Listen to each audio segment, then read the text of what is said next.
Let's start at the beginning. Before the cash stacks and Lambos, Lil Tay was Claire Eileen Key Hope, a kid who hit the algorithm in early 2018. At 10, she branded herself the youngest flexer, swearing into the camera, flashing designer labels, and posing in luxury cars. You already know what it is. Lil Tay, the youngest flexer of the century. I'm only 9 years old. That formula, shock plus status symbols, sent her clips into millions of feeds overnight. But almost as fast as the views climbed, cracks started forming. That Hollywood Hills condo? Local reporters traced that exact interior to a Vancouver listing connected to her mom's brokerage. Literally the same apartment a colleague was showing. In other words, the mansion vibe wasn't hers. It was an active listing being used as a backdrop to sell a fantasy. Then there's the red Mercedes convertible. The car didn't belong to a 9-year-old rap prodigy.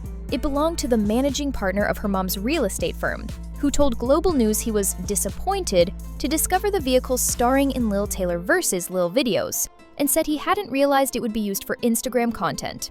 He also said the condo video with the "My toilet costs more than your rent" line came from a listing his company was showing. That's not generational wealth, that's borrowed prestige. And the fallout? Headlines flew about her mother losing her job over the videos.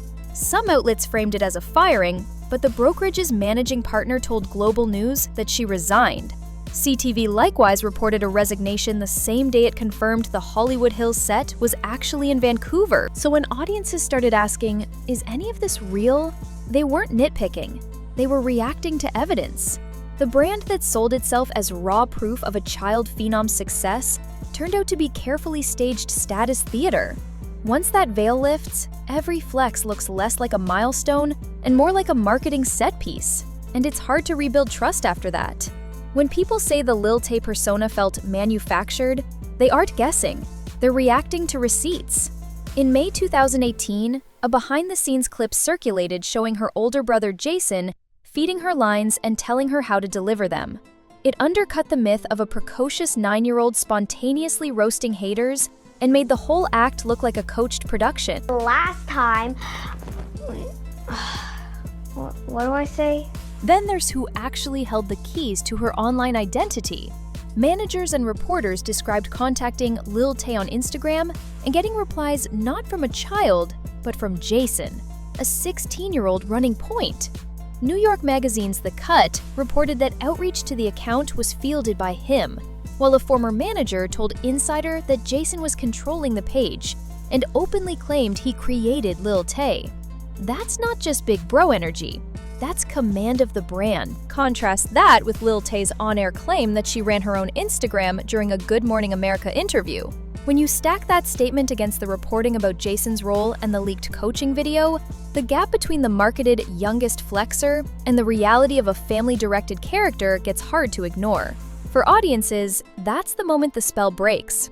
The insults sound rehearsed, the bravado feels staged, and every viral post reads less like authenticity and more like a script. Here's where the story stops being about a kid going viral and starts being about adults fighting over a brand. After the LA Blitz in spring 2018, her father, Christopher Hope, got a court order in May to bring her back to Vancouver, citing missed school and pushing to slow the circus down. Days later, her feeds went dark in a rebrand, and by early July, the only thing left was a chilling story. Help me. That whiplash, court order, wipe, distress signal, told fans the real plot wasn't the flexing anymore. It was a custody war swallowing a child's persona. By October 2018, the Instagram account blasted unsubstantiated abuse claims at her dad before posts were deleted. A secondary account even shared his contact info, triggering a harassment campaign. The Verge and Insider documented the flare-up, while later reporting showed her brother saying he'd seized the account, and a former manager alleging he'd planned to invent abuse claims years earlier. Whether fans believed it or not, the headlines made one thing clear. The brand was being weaponized by the people around her. The legal tug-of-war dragged on for years. Court records and subsequent coverage show she was ordered back to her father's custody in 2018. In 2020, a judge approved her mother's relocation with her to Los Angeles. And in August 2023, after the death hoax fiasco, her mother's lawyer said she had primary custody and sole decision-making, plus retroactive child support. Even with who's in charge finally clarified, The collateral damage was done, credibility eroded, timelines blurred, and audiences learned to treat every comeback as a PR maneuver first and a career move second. August 9, 2023.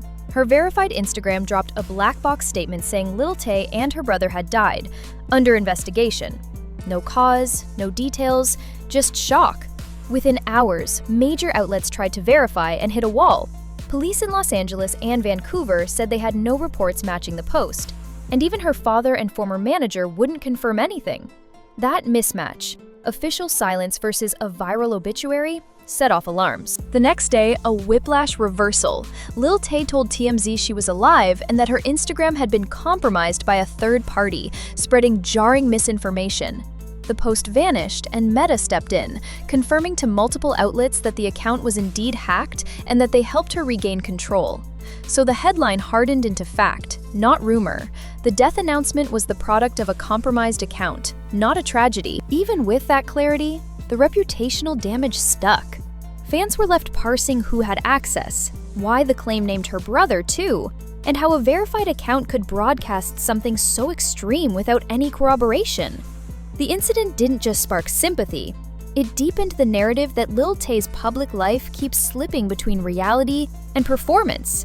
And each slip makes audiences more skeptical the next time her name trends. After the death post fiasco in August 2023, she didn't go quiet, she went glossy. On September 30th, 2023, Lil Tay popped back up with a full music video and single, Sucker for Green, announcing, "I'm back," and leaning into a neon-bright, luxury car pop aesthetic. Coverage pegged it as a comeback drop roughly a month after the hoax, not a slow, careful return. And the timing is exactly what kept everyone watching. She didn't just upload and dip. She jumped on Instagram Live to address the gap, play a little piano, and frame this as a fresh start. Hip Hop DX noted she called it the comeback of the year, while outlets like People recapped her on-stream promise to expose everyone. It was a clear pivot. Less brat rap, more polished teen pop star trying to seize the spotlight on her own terms. Genre-wise, the new track steered straight into pop. Catchy hook, mall radio sheen, very different from her 2018 Youngest Flexer bite. Entertainment trades and news roundups framed it exactly that way. A pop single with a high-budget visual, landing weeks after the hacked death announcement. The video quickly racked up millions of views, around 10 million on YouTube today, proving the curiosity pull was still there, even if the persona had changed. And the reaction? The optics did the talking. Insider reported how the proximity between the death hoax headlines and the single fueled widespread speculation that the chaos was marketing. That's not a verdict, it's the documented conversation around her. What is confirmed, per Meta, is that her account was hacked in August. The comeback arrived a month later. Those two facts side by side kept the narrative stuck on authenticity, not artistry. Turning 18 wasn't a quiet milestone. It was a product launch. Just days after her July 29, 2025 birthday, Lil Tay opened an exclusive page and posted what looked like a payout screenshot, claiming $1,024,298 in the first 3 hours. Coverage from mainstream outlets repeated her claim, and, in E! News write-up, even listed the alleged breakdown. About $511,000 from subscriptions, $486,000 from DMs, and $26,000 in tips. She also pushed the optics hard, telling fans she'd shot content at 12:01 a.m. on her birthday and captioning that they'd broke the only corn record. The backlash was immediate and predictable. Headlines and timelines fixated on the ethics of pivoting to adult monetization almost the moment she became legal, while skeptics questioned the unverifiable dollar figure. People framed it as her claim, business and culture sites highlighted the timing, and explainer pieces rounded up the criticism and doubts about whether the number was real or just savvy hype.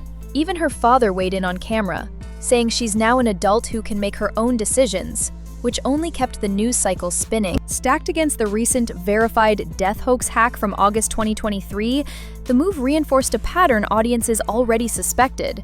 Controversy drives the brand, and the brand drives the next cash grab. Whether or not that 7-figure screenshot reflects actual payouts, the fact is, she orchestrated an attention-maximizing adult platform debut within days of turning 18. and the conversation again became less about music and more about the line between performance and provocation. Like, comment, and subscribe. See ya!